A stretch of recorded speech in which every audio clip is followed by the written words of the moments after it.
Baby, you're a firework? Let's talk about that on today's 10-Minute Talk.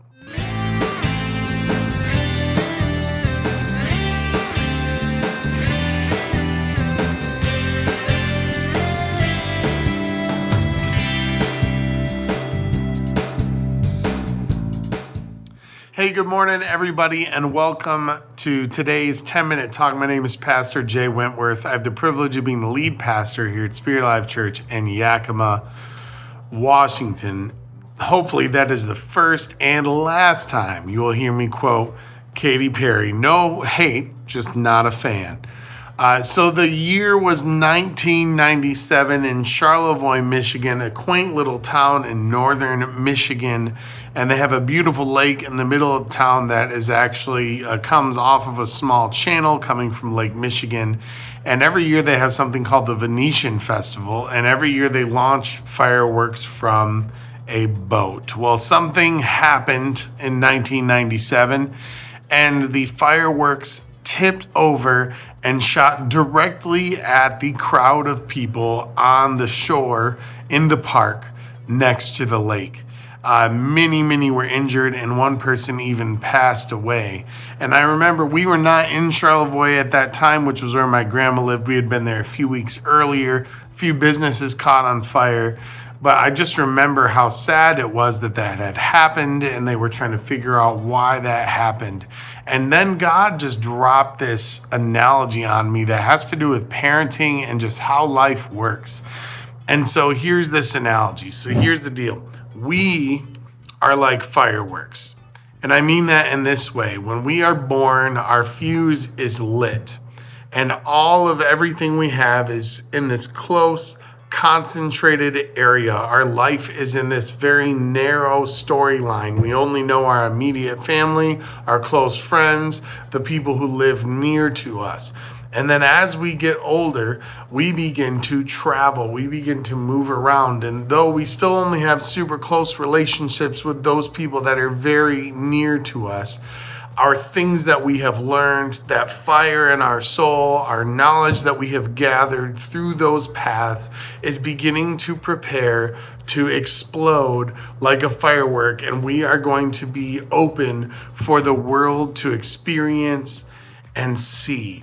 And that is so exciting, friends. You're going to get to that point in your life where all the knowledge, all the things you've learned in your local school, all the things that have happened to you inside are getting ready to burst out at the seams, and the world is going to be introduced to you.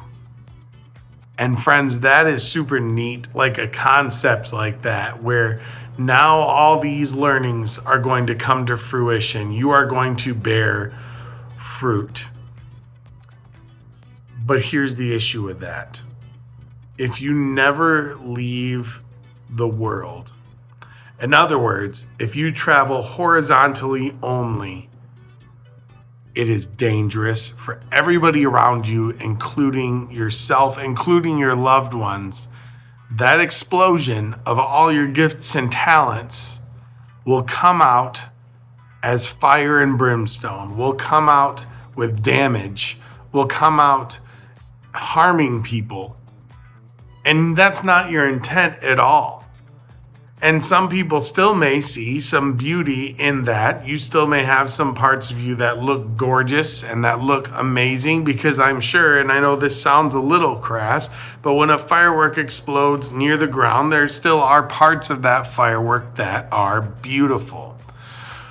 But for those of us who shoot vertically towards heaven, closer to God, those of us who shoot straight up in the air, as close to God, as close to heaven as we can be before we unleash our gifts, all everybody sees is beauty. Nobody gets hurt. Nobody gets harmed. And those things that could have caused harm now bear the fruit of joy and beauty and laughter and time with family and celebration. That's really what we see fireworks as, right? As celebration. So how do you want your life to affect those around you? Do you want it to be a ticking time bomb? And for some facets of our life, friends, that is a ticking time bomb. But then for other facets of our life, it is beautiful and it is celebrated, and everybody wants to see it go down. Everybody wants to see it happen.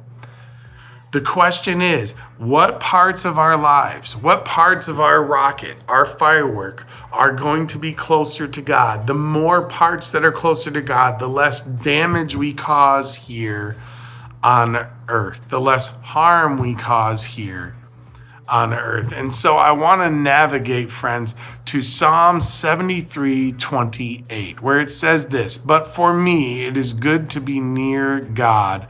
I have made the Lord God my refuge, that I may tell of all your works." So here's the deal. When we are close to God, people, everybody from long distances, are going to be able to see the works of God, and they are going to be beautiful. But it's only because we are close to God. It's because of no other reason. It is good to be near to God. But when we are far from God, when we are only worried about ourselves and the world, when we stay close to the ground and only move horizontally, what happens is we tell of our own works. And everything is because of us. And since we're broken, all we're doing is spreading broken works with good intent. There's no firework that's made to hurt people. Okay, that is not the intent of a firework. God did not make us to cause damage, but since we are broken, if we are not aiming properly, if we are not getting aimed in the proper direction by those who are setting up our firework, i.e. parents, friends, mentors, leaders, and if we're not put around the right people who are trained to do that, friends, then what happens is we fire near the ground, we fire only at the earth, and it's really only good for us. And people who are around us get damaged and hurt. People who have come to see and celebrate the joy of the Lord and be near us and with us end up running in terror because we are not near to God. And so let me shift just a little bit here and look at our pastors, our shepherds on the earth, our parents, our mentors, our close Christian friends. I want you to take this into account, and parents, maybe even more specifically. How are you aiming your child's firework? Your child is the firework. How are you aiming them? Are they focused on earthly things, or are they focused on God? Because as much as we would love to change the trajectory once they have started to shoot, once they have been released into adulthood, after you light that fuse and it shoots, there you have no more control over what happens. Your control is while it's sitting on that boat or sitting on the ground, living in your house. Are you aiming your child? And mentors and leaders, are you aiming your mentees and your students and the people you are shepherding in the right direction to shoot them towards Jesus? Or is their focus things here on the earth? Because they are much less likely to cause damage when they are being aimed vertically towards Jesus. And then the movement of horizontal is still there because the firework shoots outward, but it's nothing but beauty. It's nothing but for the people to celebrate and clap and be in awe of what God has done in this person's life. And they attribute it to God because guess where they're looking? When your child, when your mentee, when your student, when we shoot vertically towards God, what direction do people look to see the beauty? They look up towards Jesus. And you become the cause of them looking upward towards God. Really think about the impact of the direction of your future. Are you going to be traveling in an earthly direction and causing harm? Or are you going to travel vertically towards God and cause beauty, awe, and celebration, and cause everybody to focus on what's above? Thanks for listening today. Have a wonderful day. Bye-bye.